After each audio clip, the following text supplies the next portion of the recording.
सरकारी मुलाजमीन के लिए खुशखबरी। आइंदा माली साल 2024-25 के वफाकी बजट में सरकारी मुलाजमीन की तनख्वाहों और पेंशन में 10 से 15% इजाफे का इम्कान है।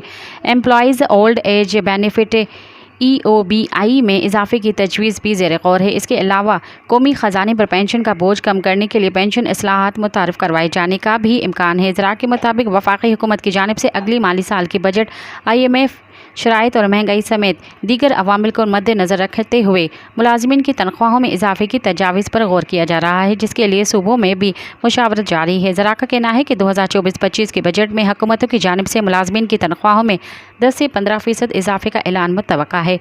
ताहम हतमी फैसला हुकूमती वज़ारत ख़जाना की सिफारिशात के जायज़ा लेने के बाद करेंगी। मज़ीद ख़बरन ऐं तफ़सीलात लाइ विज़िट कयो असांजी वेबसाइट www.awamiNewsHD.com ऐं ॾिसंदा रहो अवामी न्यूज़ HD।